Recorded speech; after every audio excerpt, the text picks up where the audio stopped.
We're here with another edition of Our Story for Channel 12 in the Cannon Falls History Museum.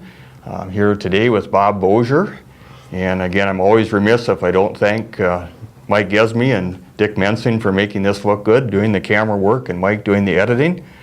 Bob is a lifelong resident of Cannon Falls and spent a lot of years working on Main Street, cutting people's hair, including mine, and I heard a lot of these stories over the years. So kind of like Bob to start just reminiscing maybe about some of his childhood memories, and we'll go from there.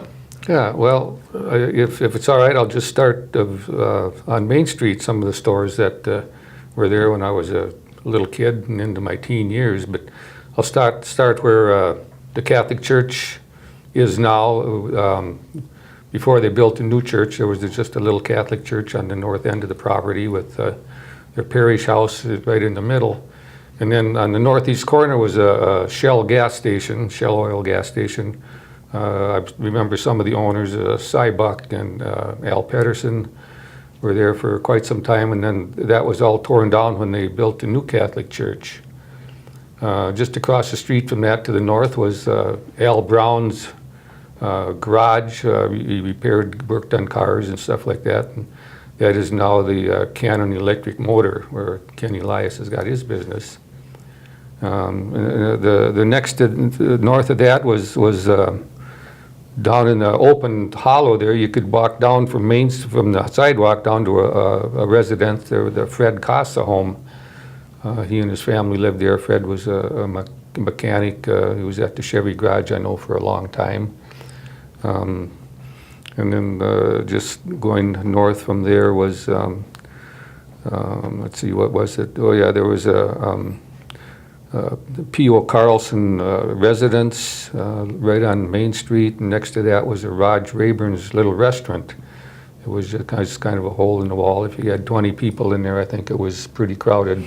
But he was there for quite some time. He and his wife ran that. Would that be like where the Beacon office is now? Well, the Beacon office now is where the Fred Casa home was. Okay. That Beacon office was put in there in the mid-50s, 55, 56, I think is when they moved from down below the old Masonic building and over there. And where the P.O. Carlson home and Rogers restaurant, that's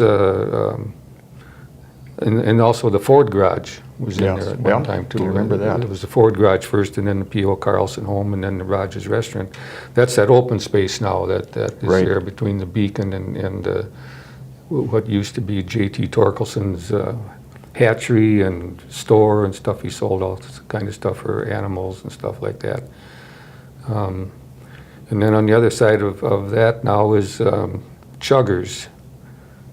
When I was a little kid, that Chuggers wasn't there. That was just an open spot also. And they had horseshoe pits down below there, and you could stand up on the sidewalk. They had a railing across there, of course, so you wouldn't fall through, but you could stand there and watch these guys pitch horseshoes down there for years.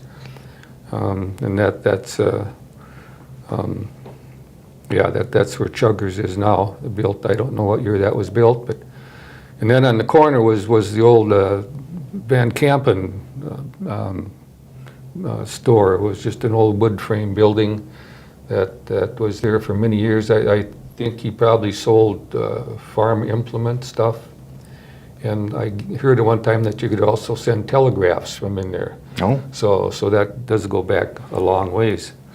That is torn down now, and that's where Doc Williams put his new office, which is now a real estate office. And then to the west of that, where that dentist office is now, that was the telephone company with the operator in there. I remember going in there once, and she would pull these things out of here and plug them in here. If you called the number, you wanted a certain number, she would hook you up, and when the conversation was over, she'd pull it out. And I don't know how she could remember where all these numbers were and stuff, but it was pretty amazing to watch her do that. What were there 3-digit telephone numbers in Cannon Falls at that era? I remember our telephone number as a kid, it was 86. Just two, okay, just 86. Yeah, and of course they had the old party lines in, you had to be careful what you said, because there would probably be other 3 or 4 people on the same line and they could listen to everything you were saying. So you had to be a little careful what you said. But let me just ask you, go back once to that Torkelson hatchery, because I remember going in there as a kid with my dad, and he actually hatched. Right. And what did he, do you have any idea, what did he just sell to local people? Chicks and- Well, he probably shipped them out. I don't know, they had little boxes that you could put them in with little sections in them that Yeah. you could put in there. And I remember walking in one time and all you could hear was just cheep, cheep, cheep Yeah. coming from the back of your room, and there'd be hundreds and hundreds of little chicks roaming around out back there in little pens and stuff. And then they would sell them, of course, and they would probably ship them too if they weren't going too far, I suppose. But Okay. I don't know for sure about that.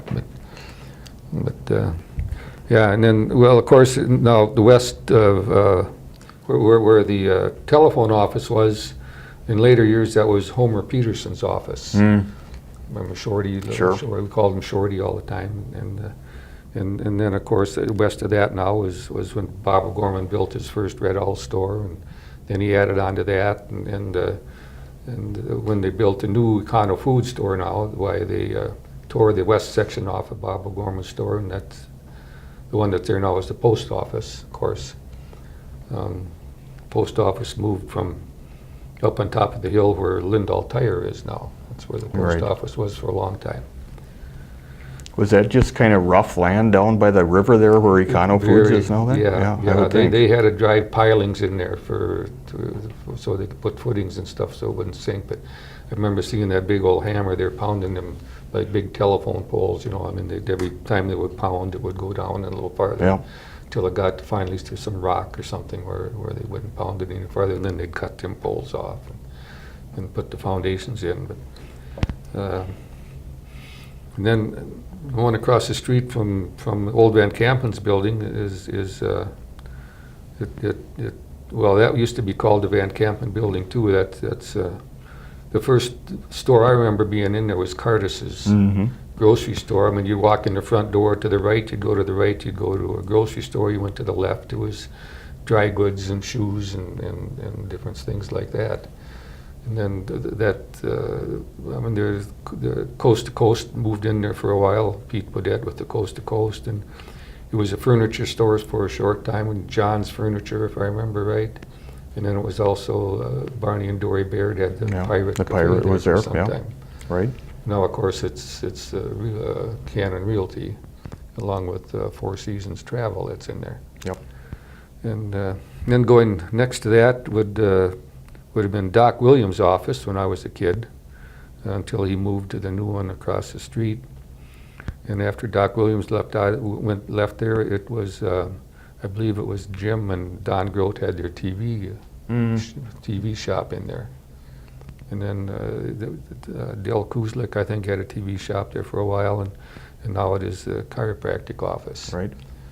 Well, I remember they had, and right next to that was Schofield, the drugstore, of course. And I remember the doctor's office, if they wanted to get a prescription, they had a little door that they would open up and just slide it over to the drugstore, and they could fill it, and you could have your prescription filled before you even left the doctor's office. But yeah, the Schofield drug was, fairly small when I was a kid growing up. They've expanded several times. Just to the north of the Schofield drugs, they had that stairway that went upstairs. There was a Doc Doley had a dentist office up there. I was never up there, but it was just a covered, open stairway that was covered, and that was also where Hiram Ellis ran the 6 o'clock siren at night. There was a button up above that he would reach. I remember him standing there looking at his watch, and 6 o'clock he would push that button and the 6 o'clock siren would ring. And every once in a while, if little kids wanted to do it, he'd pick these kids up and he'd have them ring that siren. So the kids always enjoyed that. I remember once in a while, if we were getting a little older, if there was new kids in town, we'd say, well, why don't you go push that button there? It turns that light on that's hanging right here, I don't know if we ever got anyone to do it or not, but and then also there was that walkway between Schofield's and it used to be the Bremer building that went from the back parking lot to the main street, so you didn't have to walk around if you parked in the back. And that is also filled up now. That was Schofield's first addition that they added on. That walkway is completely gone. Then the next door to that used to be a Bramer meat market, I think, and locker plant. And after that, left, and Al Roiger and Irv Freeberg had their Super Value. But it was, I worked there one summer between my freshman and junior year or whatever, cutting meat and stocking shelves and all that stuff. And that was there for quite a while. And Bernie Dombeck took it over after Al and Irv got out of there. And then it became a ladies' clothing store, I believe. Dark Wally had it for a while, and then when she moved out of there, then Schofield's bought that building, and now that is the far north section of Schofield Drug. Right. So they expanded quite a bit over the years. And next to that was the Sweet Shop restaurant that Art and Irene Olson, I believe, owned that. And then Bob Goodwin had it for a while, and then Helmer Olson and Maury and Irene Olson ran it for some time. And then upstairs over that, which is Cannon Realty now, of course, is the Masonic Hall, which it still is. Right. Down below, on the underneath level, was where the Beacon office was before they moved to their present location. Sure. Yeah. I remember going down there and talking to Dick once in a while on a Saturday morning after we had ball games on Friday night and stuff. And then after they moved out, then Lud Johnson had a pool hall down there. So we used to go down there and play pool every once in a while. And I believe under the Sweet Shop, well, there used to be a 4-lane bowling alley with just the regular old hand set pin setting machines and stuff, and I used to set pins down there once in a while, 10 cents a line. And if you were lucky, you could jump lanes. You could run 2 lanes at night, and then you'd really make money at 20 cents a line. So you went out of there with a pocket full of change in the evening. And if I remember, I think those lanes might still be there. Anyway. I can't say for sure, but I don't ever recall them being taken out of there.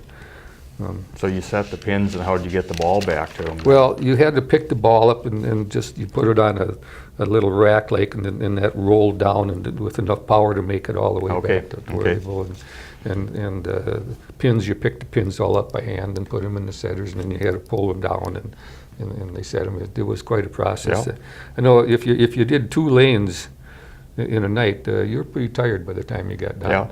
Because sometimes you'd probably set 9, 12 lines a night, running 2 lanes. So Sure. You got a good workout. Yeah. See, next to the Sweet Shop, I'm a little foggy on what stores came next in line here, but Irma Grignon had a variety store. And then her husband Clem, I think, had appliances in the back or on one side of the store.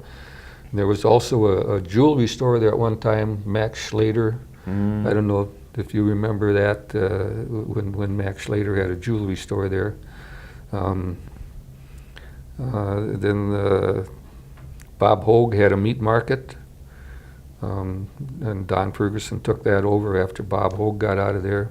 There was also Dablo's Barber Shop, which was over there. Arnie Dablo Sr. had that shop. There was 3 chairs in there. I think there was a Lang that worked there, and maybe a Von Wald last name that worked there at some time. Now and then, of course, there next to the Ralph Wahlberg and Bob Brinstead grocery store. They were pretty small stores, but they were right next to each other, and those now have where the Sweet Shop is or was is where the beauty. Well, let's see, is that where the?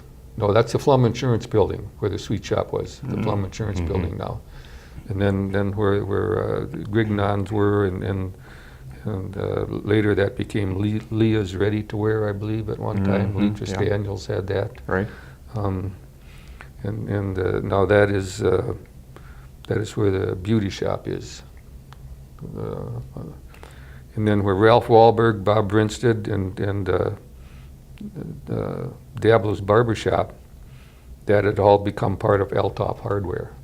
So they bought out 3 buildings there to expand Okay, right. their store, which made it into a pretty good sized store.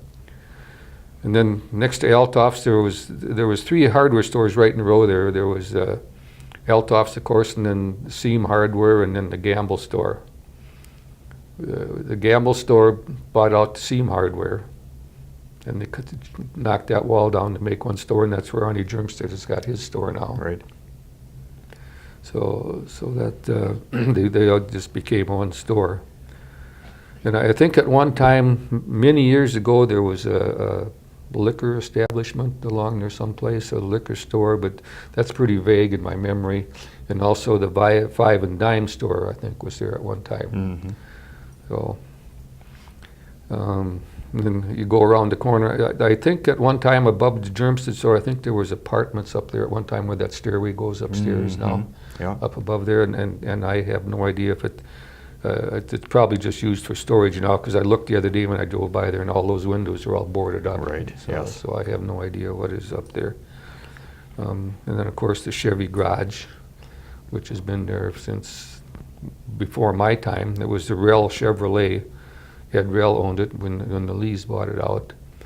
And, of course, upstairs over that was the roller rink, dance hall, basketball court. Years ago, the town team played basketball upstairs there. Their court ran east and west. And what I've been told was there in the wintertime when they played, there was a pot-belly stove on each end of the court with a big metal cage around it, so the ball players wouldn't run into it if they went down the court. But I never saw that. I'd never roller skated up there or danced up there, but my sisters did. They danced up there and roller skated up there. But Is that where the high school basketball team would have No, played before they built the gym, do you think? I or- think that was just town team Just town ball teams. maybe, and make-up games maybe Okay. or whatever. But yeah, I don't know. I don't think the high school ever played up there. But again, I can't say for sure. Then of course now upstairs, the little Chevy building is the winery, of course. And they just completed their upstairs there, which is really beautiful. I don't know if you've been up there or not. Absolutely but- gorgeous, yeah. Yeah, but they put a lot of money into Yeah. that.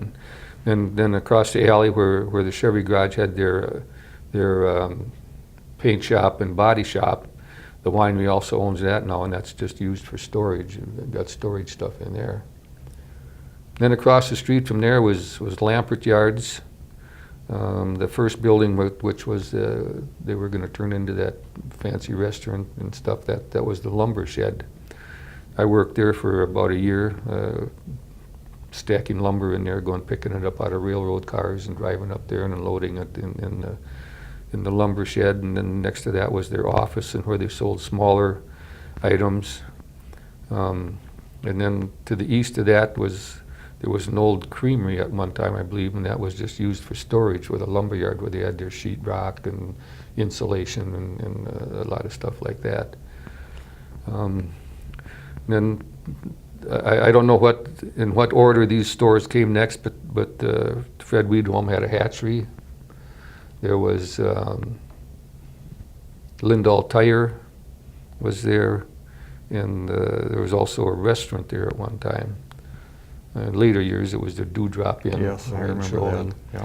But I remember at the hatchery there, my mother worked there for some time candling eggs, and it used to be cool to go in there and watch them candle them eggs, and they put them in the different cartons and stuff. And they sold feed and a lot of different stuff like that. And the east side of the building was where they had all the 100-pound sacks of flour stacked, and we used to go in there and we could romp up and down those flour sacks to get way up to the ceiling almost, And I remember one time they had a pretty good sized truck, and my brother and Chuck Weedholm and I, Fred was Chuck's dad, we'd go up to the cities to get feed. And on the way back, we would ride on top of those feed sacks in the back of that truck. We'd wave to cars as we'd meet them, and I couldn't imagine getting by with anything You'd like be that arrested today, yeah. But we always thought that was pretty cool, riding up in that truck. It was and now, of course, those stores there with Lindahl Tire, the restaurant and the hatchery, that's Mill Street Tavern. Right. Now, of course, they have those 3 buildings there. Next to that was, my first recollection was a National Tea Store in one of those buildings. And then, of course, Ben Franklin was there after they moved over from the little store right on the main street. 5 and Dime, and of course on the end was the First National Bank for years. Right. Which First National Bank now, of course, is Tim Dillon's office. Ben Franklin, when they expanded, when the National Tea Store went out of business, they expanded and bought that, so that was all of the Ben Franklin store, which is now Edward Jones and What in Yarn Nation, Right. are the stores that are there now. The National Tea built a new store up, which is the library building now. But then going north of the First National Bank, of course, is that little limestone building that sits there. And Right. for the life of me, I can't remember what was in there when I was a kid growing up. But it's been quite a few different businesses over the It was the way years. back when it was a livery stable, wasn't it? I mean, way before our way time. before our time. It was Yeah. a livery stable, yeah. And of course, where the new, well, so to speak, new bowling alley was, which is apartments now, there was a Pure Oil gas station. The person I remember running it was Charlie Hovelson. George Swanson had the bulk route, the delivered fuel to the farmers and stuff. And just past that, where the Vets Club is now, there used to be a little drive-in root beer stand. And behind that was a mini golf course. Really? Yeah. That I'd never heard. Lawrence Wagner owned that. I remember it was not a lot of parking space, of course, for a drive-in, but they packed them in there. And then if you wanted to go down and play mini golf, of course, you'd have to park your car someplace else and go down there and play mini golf. But that wasn't there too long. But it was kind of neat to have a little drive-in right there. And then down, well, where the public safety building is, there was the dairy bar. Oscar Paul Road had the dairy bar down there. Just a little place. But I remember you used to charge 20 cents for a hamburger and 5 cents for a root beer. And at the time, school lunches were 20 cents. So when Oscar found out that school lunches were 20 cents, he gave your hamburger and a root beer for 20 cents. So that was a pretty busy place come dinner time, because we used to go down there often to get that hamburger and root beer for 20 cents. And then to the east of that, Harold Clausen had a beeline shop, and a little foggy on what else was there. There was a blacksmith shop there for a while. And then to the east of that, I know there was a residence, and beyond that, there was a cheese factory. I don't remember it being a cheese factory, but there was also, when the cheese factory closed, they put a house in there. I mean, it's the same building that they turned into an apartment upstairs and apartment downstairs. And I lived in the upstairs apartment for a while. And then beyond that, of course, was the fire hall, which is now Rod's Liquors. Right. And across the street, east of that, where those apartments are now, there was the Shramsky house. Don Shramsky lived in that. And there was a pretty good-sized house there. Don lived there. But then north across the street from where the old fire hall was, there was a Citrasic home. Next to that was a block factory where they made cement blocks. Al Shear, I think, ran that for a long time.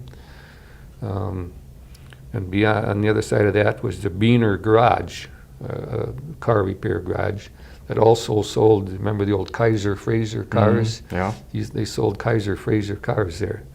And then, of course, just west of that was the Phillips 66 station with Marv Bodine. Marv, yeah. And in the later years was Lou Engstrom. Yeah. South of that was the theater. that was there for many years, which is now was Johnson Johnson Law Office and now Burkhart Law Office. And just next to that was a photography studio. Looking back on on a couple of these older these books here that they put out in '76 and in '84, you can see the name there. It says Hoydall Photography, and John Hoydall was his name. I don't remember him, but there was a Grosnick. I think his name was Grosnick that was in there when I remember it being there. Then there was the alley that went there, and then just on the other side of that alley was one of the best popcorn stands you could ever remember. Al Lohman had a popcorn stand there. Pretty popular spot if you got out of the theater and you wanted some popcorn, you went into a movie, you could go buy a popcorn. I think it was a nickel a bag. If you wanted butter, it was 10 cents a bag. And you really slopped the butter on there. Your hands were just greasy by the time you got done eating it. So, yeah, but that was there for a long time. When do you think that movie theater first opened? Do you have any idea? Boy, I don't really know. But at one time, reading through one of these books, there was a theater upstairs over where Brewster's is now, I believe it is. Oh. I mean, because there was 3 or 4 stores there where Brewster's is now. And I think they said George Gowdy had a theater. If it was up there, or if it was in the middle of the block on the east side where there was a theater, but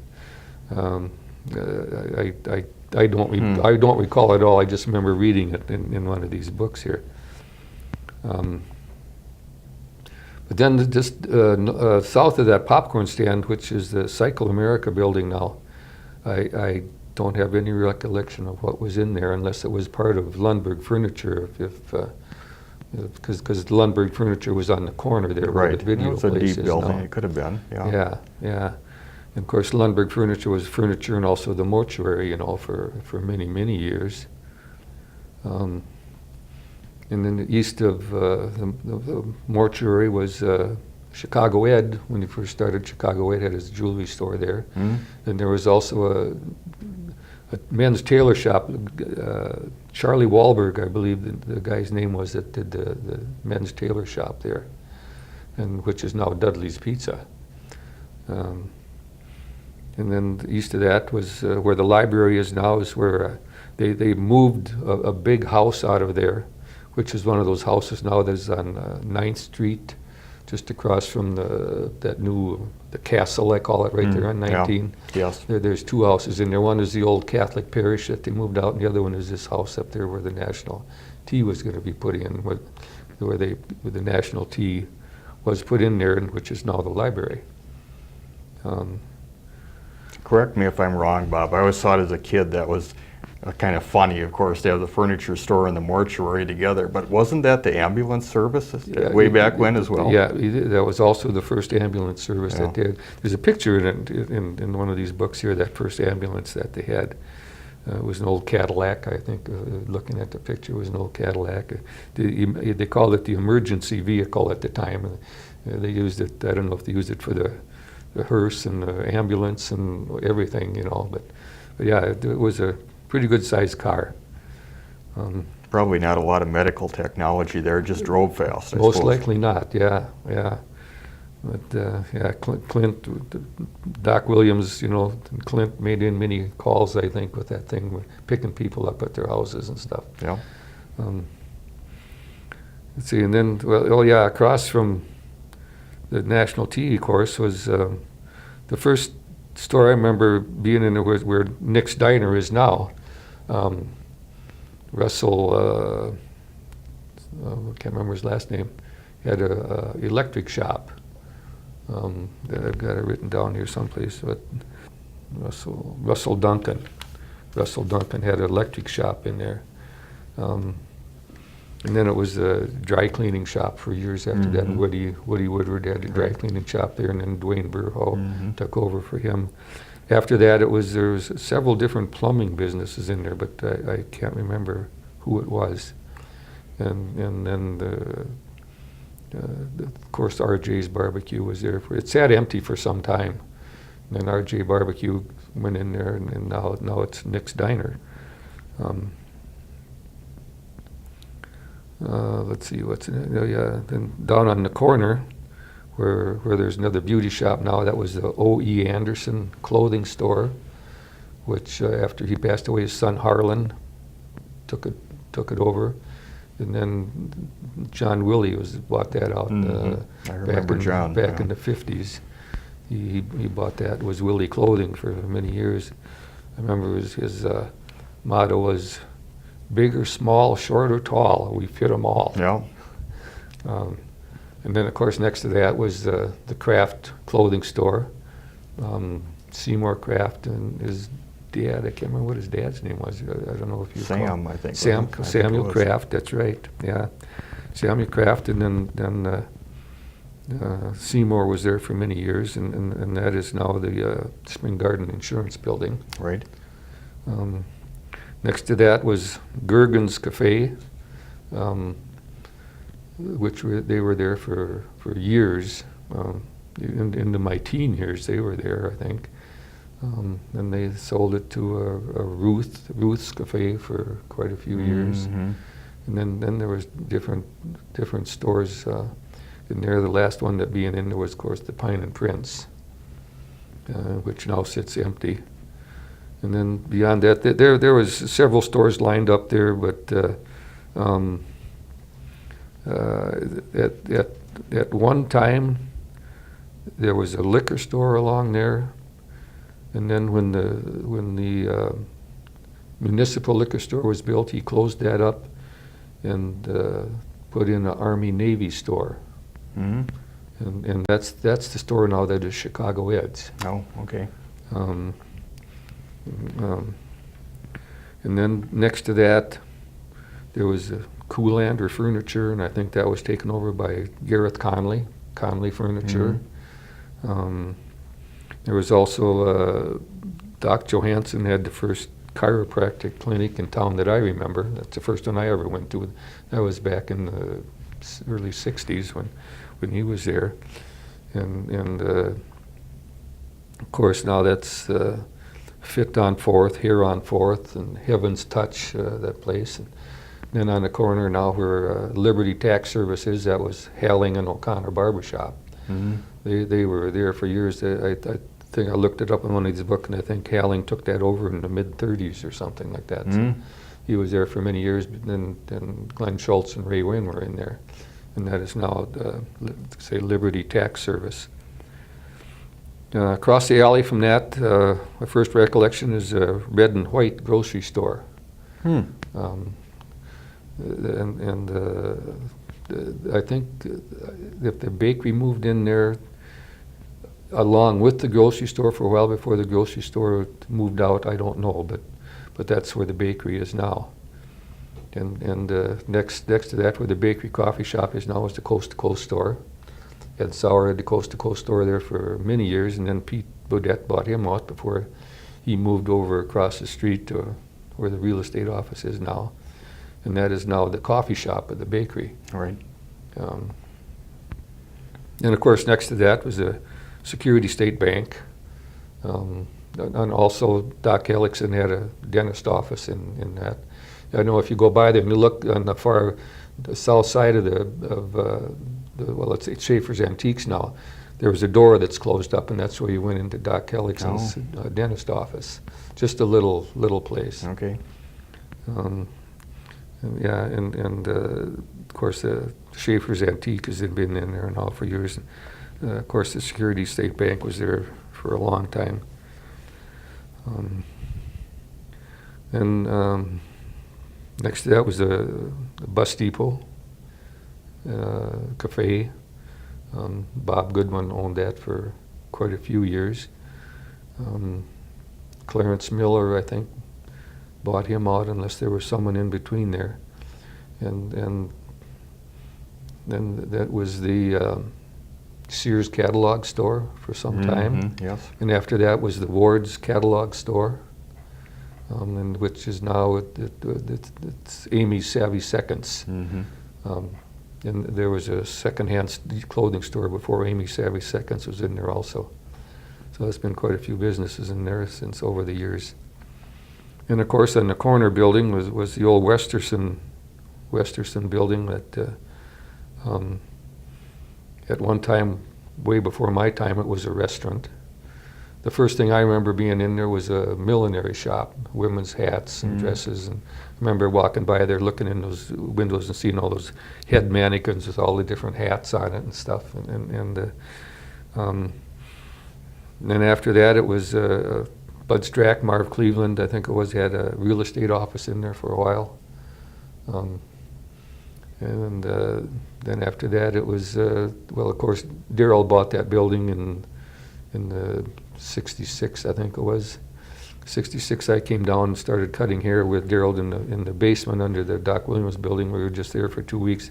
New Year's Day, we moved the barber shop up to the south side of that building.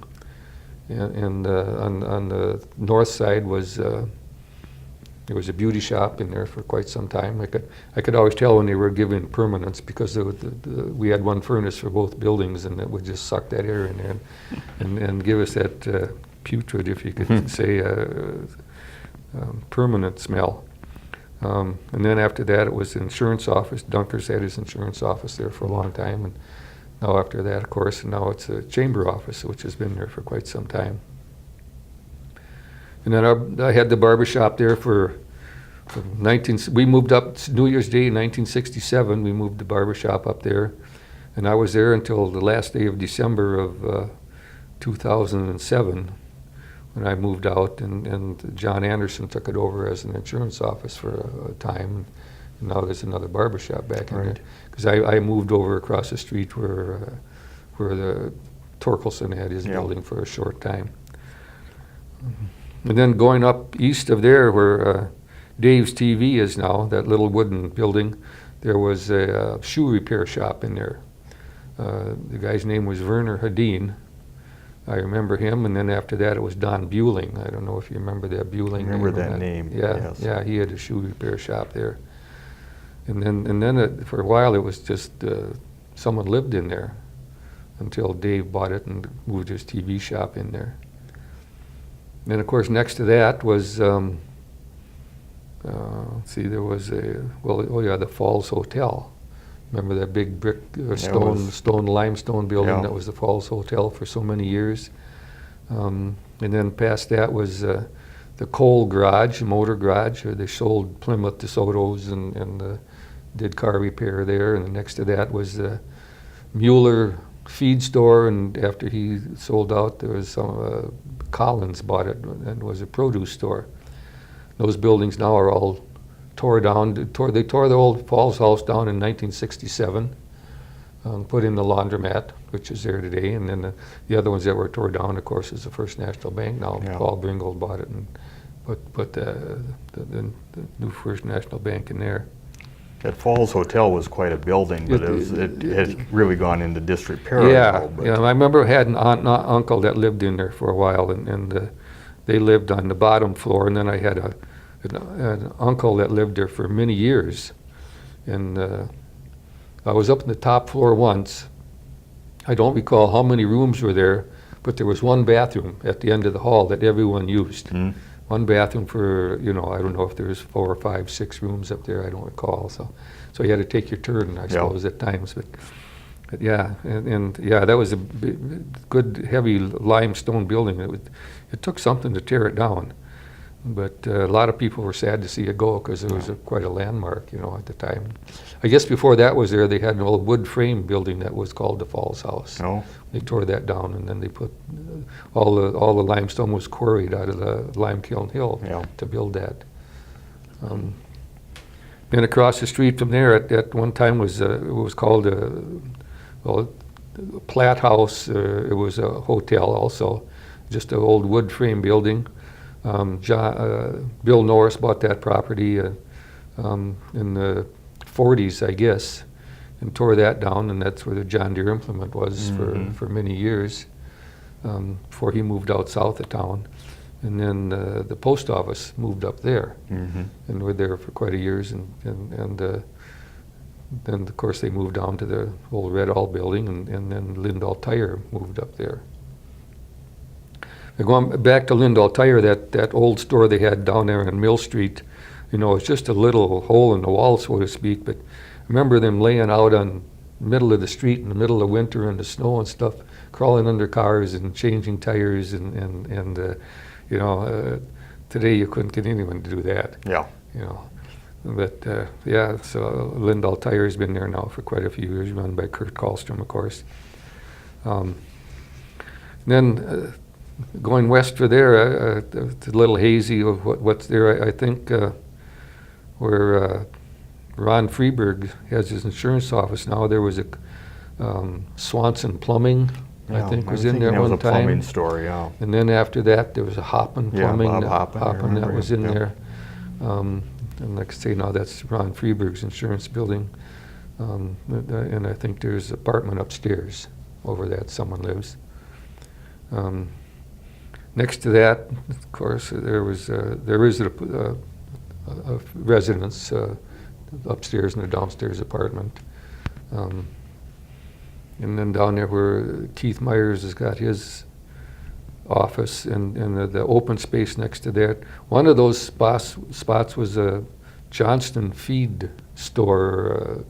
They would sell feed, and you could bring your eggs in there, and they would buy eggs, and they would sell eggs and stuff like that. And then that was just an old frame building. And I wonder if that isn't what's torn down now, that open spot, and where Pizza Man Pizza is now. I can't remember what was in there. It's a little foggy going back that far. Yeah. But then, of course, down in the corner where the cafe was, the Corner Cafe, Schultz has had that for many years. I think that's the first people I remember being in there. Had it for many years, and then Mrs. Brummond bought it and had it for many years, and Dale Owen had it for a short time. And then there was some other guy that came in there and bought it and had a restaurant there for a while, but I have no idea what his name was. Now, of course, was the fabric store until that closed up. Yeah. Well, it was Pine and Prince a long time, Yes, quite it a while was. before That's right. the fabric store. Dave Broyne and Sherry Broyne had it. Then going south of there, of course, which is now part of the old Pine and Prince, or was part of the last guy that had the restaurant. He took that over as part of his restaurant. That used to be the post office before it moved up to where Lindahl Tire was. Yeah, okay. And after the post office moved out of there, it was a laundromat. I don't know if you remember that. I don't. Don't you remember No, that? I don't remember that. And Norm Prinzing had his real estate office in there Yeah. for years. New Tech Realty, it was Right. called. Yeah. Trying to figure out, because there was quite a few stores that go beyond there. Ed Wilson had a barber shop in there at one time. I remember that plainly because that's where Dad, and he and my brother there, and we got our haircuts there all the time. And there was also J&J Cafe was there for quite some time. There was a couple different bars. The Friendly Bar and Fox's Den Bar were there at one time. And I think they were all torn down to put that's where Brewster's is now. Mm-hmm. And the far right next to the alley is where Brewster's parking lot is now. There was that's the first place I remember the bakery being. John Lukács had a bakery in that corner building there. And then when Glenn bought him out, they moved down to where the red and white store is, which is there now. And also, after the bakery moved out, there was a Western Auto store, appliance store. Larson owned that. And after he moved out, George Gowdy took it over as an appliance store. Upstairs over that was a pool hall. There was a long stairway going up there. I remember going up there shooting pool. I wasn't a big pool player, but every once in a while I'd go up there and play a little pool. And that's where that parking lot is now, just on the south side of Brewster's. And then, of course, across the alley was the blacksmith shop. Mm-hmm. Jimmy Filson, I remember, had the blacksmith shop there. He was also the mayor of Cannon Falls for quite some time. Mm. I remember whenever my folks sent me down town to get a loaf of bread or something at the bakery, where I'd stop there before I got the loaf of bread, and I'd get the loaf of bread, then I'd stop there again, and just enthralled me the way I watched him with these white hot coals, and he'd pick up these pieces of metal and stick in there with the tongs, you know, and if he wanted to get a little hotter, he had like a great big bellows, and he would pull that thing, you know, and the sparks would just fly up out of those flames, and he'd pull that piece of plowshare or metal or whatever, he'd go over to that anvil and he would hammer and hammer and hammer on that thing, and then he got done, he'd just take and stick it in a big pot of water that was there, and it would just sizzle and the steam would just come up. But I could have stood there and watched that for hours, because it just was just fun to watch. Then on the other side of that was an implement building. Some Flum had it first. It changed hands several times. Then Severson Ryder, Gerald Severson and Ryder had it for a while. And the last one I remember being in there was Everett Christensen had it. And then, you know, I don't know what happened there, but if they moved out someplace or whatever. But and then the other side of that, of course, was the Standard Oil Station, which is now all torn down, and that's where Farmers and Merchants Bank is. Took up that whole half of that lot or block. Then of course going out south of town a little ways, out the old Windy Acres Cafe, which you remember. Sure. Dean Poe built it, and then it was the Penfields for a long time. That was a real hangout spot after basketball games on Friday nights. And go out there and have a hamburger and a root beer or something, and that is now, of course, is the antique place. Of course, the motel was there for a while, just north of that, and of course, Super America gas station now, which wasn't there at all. The Cannonball, none of that stuff was there. That was just open prairie. That's old Highway 52 that came into town from out there, you know. And out there where the Cannon Mall is now, that used to be the city dump. Yeah, I do remember that. Remember that? Yeah. I remember going out there with our garbage cans in the trunk of the car and dumping them, and stunk like crazy, you know. But and drive out of there and go back home. But yeah, that was the city dump for a long time. And then going out north of town, just across the bridge, the Big Cannon River, there used to be some cabins along the river there. I think they called them, what did they call them, riverside cabins or something like that. There was 4 or 5 cabins there that you could rent, and just like you're on vacation, you know, you rent a cabin, you know. That I don't remember. But I suppose after they got flooded out so many times, they figured it was time to knock them down. And then they put up a big commercial building there. I think there was a cabinet shop there, a woodworking shop for some time. If I remember right, Ken Iverson and someone else, if I remember right, had a wood cabinet shop there. And when they moved out, it just became a residence. People lived there just for their home. And then right next to that was another Standard Oil Station run by Bub Landon. He had that for quite a while, and then the Munson Implement was just north of that. Yes. And then north of that was the Maid-Rite Cafe. I don't know if you remember the Maid-Rite. Yeah. Some of the best hamburger there was to eat. They were over at the fair, been over at the fair the last couple of years. And it was steamed hamburger. It wasn't cooked or boiled. It was steamed in a great big pot, and all the grease would drip out, you know. Yeah. And really good. And of course the trestle, which was torn down, you know, was no longer there. And a little further north, where there was the North Side Store run by Harold Wells and his wife, just a little one-room store and a gas station. You know, out further, of course, right where the Imperial Station was, right across from that was the drive-in, the root beer stand, the drive-in. I got a picture of that. I don't know if you guys can focus in on this or not, but this is a little what that looked like back in the mid-50s. You can see some of the prices that were on there. It's a little different than today. So I just thrown that along to give you this little, what the hamburgers cost, and 20 cents, and French fries 20 cents, and root beer float 15 cents, and stuff like that. It's kind of amazing to me, Bob, for the size of Cannon Falls, how many eating establishments you've talked about, and how many grocery stores compared to what there would be today. I've got that written down. At one time, there was 11 restaurants in town. Wow. You know, where you could go in and sit down and eat. Yeah. Now there's, well, Nick's Diner, Dudley's, Yeah. you know, and that's basically it, you know. But yeah, 11 restaurants. There was 11 gas stations in town. Yeah. The population back when I was a kid of Cannon Falls was like 1,200 people, you know. So they supported 11 gas stations, you know. Now there's 5. Yeah. You know, but and also there was 5 grocery stores in town at one time. Well, there was just one on the north side, but wasn't there one on the east side of town too, a little grocery store? Yeah, but I'm talking like stores you could walk in with a cart and get stuff. Both the Wells had the north side store, and the east side store was owned by Larson, Mildred Larson. It's just little one room, you know, that wasn't any bigger than this room, you know, and they called them the east side and the north side store. Right.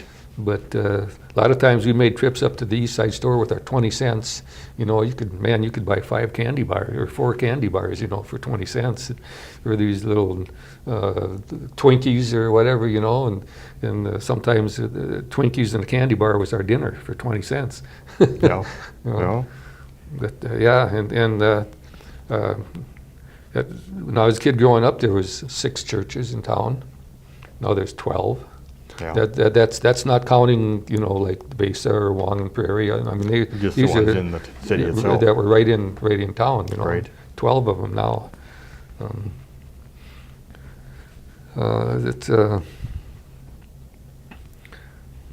See, well, before they put the dam in, you know, the dam was blown out there on the east side of the dam. You know, there was no, before they fixed it, got Lake Frederickson back.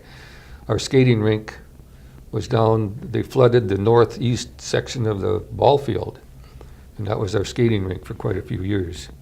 And then, of course, when they fixed the dam and Lake Frederickson was there, well, then they cleaned that off, and that was our skating rink. And I mean, we could go up the river a long ways, you know, until the rapids got bad enough so it wouldn't freeze. But yeah, we'd get a bunch of kids together, sometimes 15, 20 kids, and we'd skate up the river as far as we could go. You know, and just have a good old time, as long as there wasn't too much snow that you couldn't get through. Yeah. But yeah, that was our skating rink back then. They flooded the northeast section of the football field there, and there was it was a big big skating rink. And then also remember the band concerts down at the ball field where the band shell is now. They would open the gate and we'd jump in the car with our folks and drive down there, and they'd just park in a semicircle around the band shell, I don't know, 3-4 deep, you know, and every Wednesday night, I think it was, they'd have a band shell. Free of charge, you'd go down there and they'd play their songs, and when they got done, the horns would honk and stuff, you know, and clap and stuff like that. And I remember in summer being down there playing ball with just a bunch of kids, you know, we could get in the field anytime. They didn't have it locked like they do now, you know. I mean, there were no chances of getting hurt and suing the city or something back then. So, yeah, there'd be 6, 8, 10 of us kids down there. And I remember meeting G-Roy Carlson down there for the first time. He came up and talked to us, and he said, well, you guys are going to be ball players? And yeah, you bet. He said, well, I'm going to be your new baseball coach. Mm-hmm. So I remember meeting him, and also a basketball coach all through high school and stuff. Yeah. Just a great guy. Yeah, no, he still is. Yeah. You've kind of watched athletics in Cannon Falls for a long time. Who kind of stands out as really good athletes during the course of your life, Bob? Well, there was a lot of them, you know, from my grade on down. Of course, well, you know, before my time, you know, my brother was a pretty good ball player, and Harlan Prink, you know, in my class, he and I were co-captains of the basketball team my senior year, and Dick Dalton the year behind me, and then 1958 they had the team that went undefeated until they lost one game. And back then, when you went to the playoffs, there was just one class. Right. There were no 3-4 classes like there are today.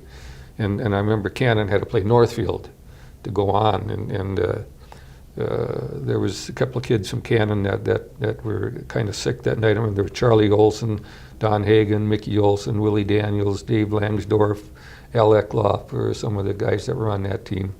And three of the guys had the flu pretty bad the night we played Northfield, and they beat Cannon. But like I say, we had to play against all the teams like Northfield, Faribault, Owatonna, Albert Lee, Austin, and what chance did we ever have of winning anything, against teams like that? But yeah, it was, there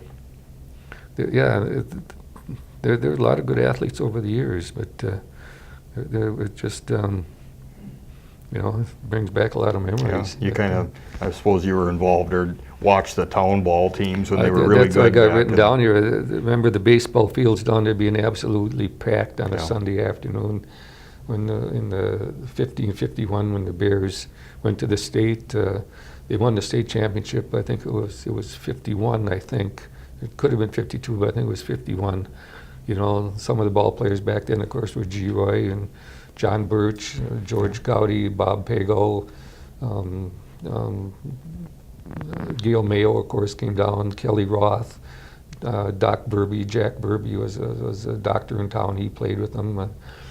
Jerry Sackett, just good ball players. Yeah. It's fun to watch, but you had to get down there early if you wanted to see it. Of course, they didn't have the big stands like they do now. You just sat behind the screen on wooden bleachers, and up on the hill.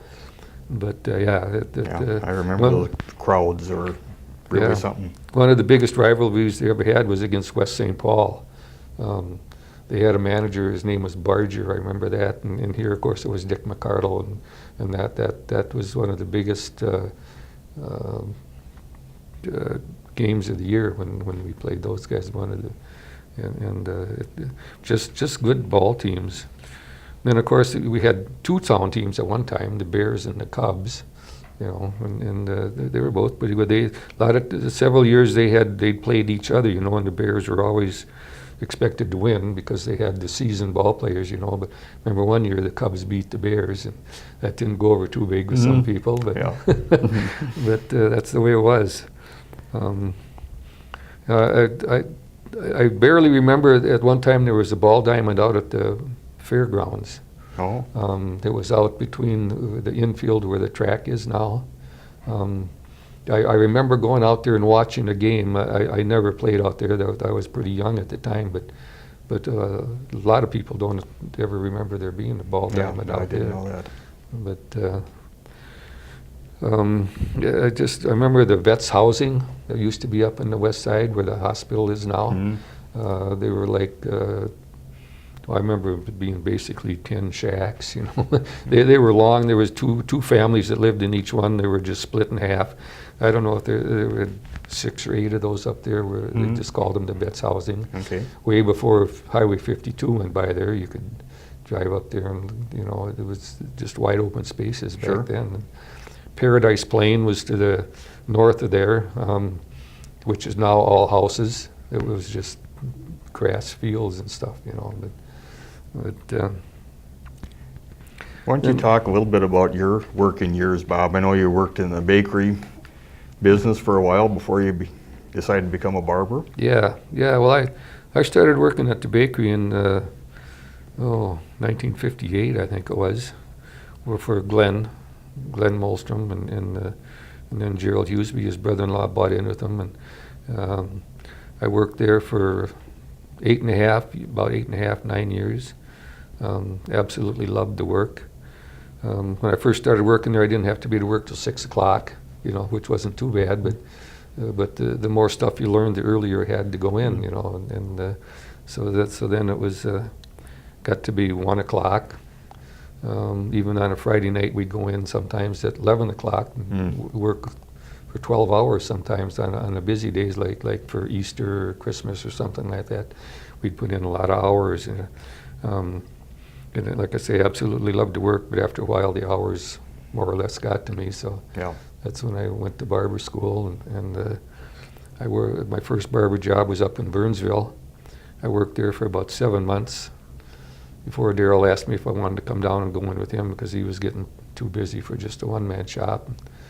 He was down below the Doc Williams office at the time. So I went down there, worked down there for 2 or 3 weeks, and then, like I say, he bought the building on the corner, and he had that all fixed up with barbershop. And so we worked, I was there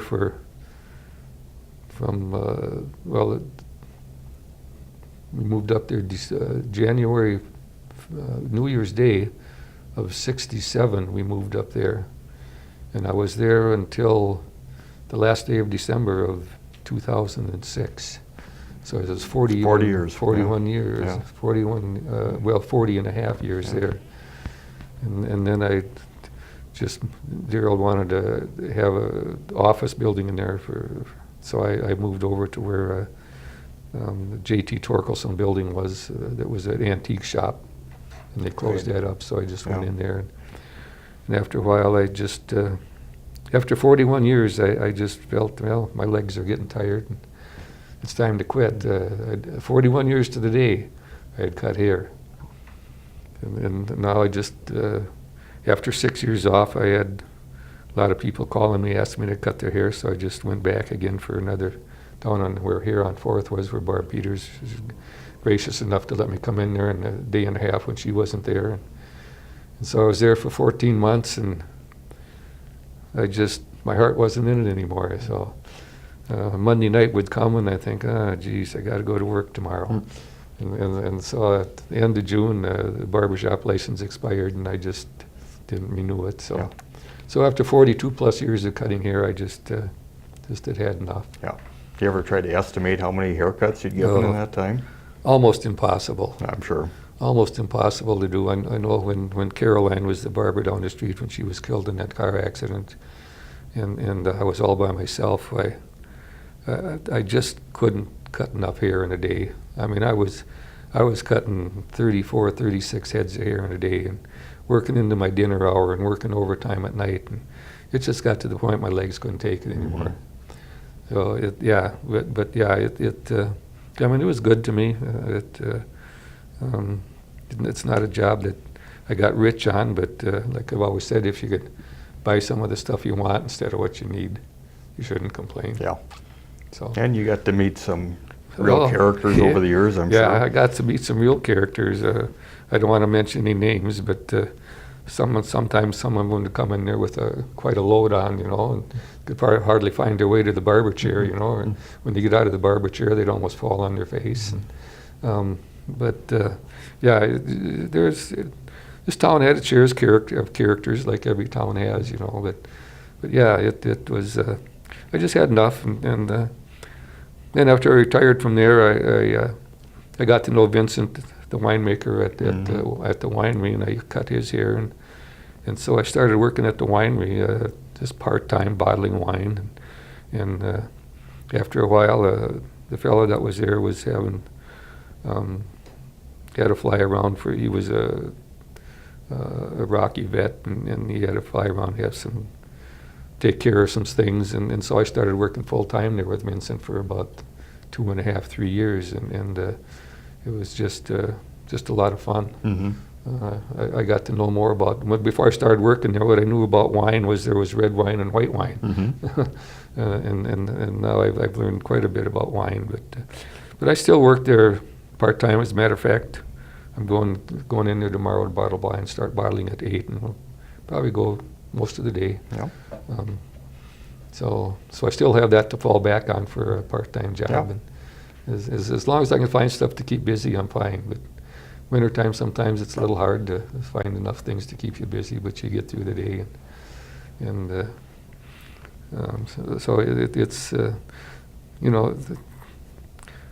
It's what it is. So.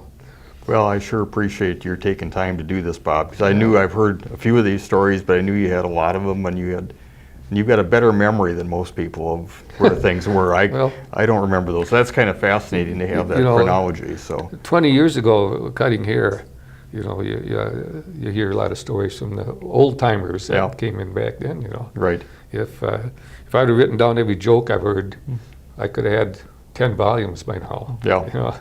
But it's you just meet a lot of people, and you remember a lot of people. Yeah. You know, when I first retired, every time I went grocery shopping, I had to plan on about an hour instead of a half an hour because you had to stop and talk to all the old customers and stuff. You know. But yeah, it was life's pretty good. Yeah. Good. Thank you. Appreciate Okay. your time, Yeah. Bob. Thank you.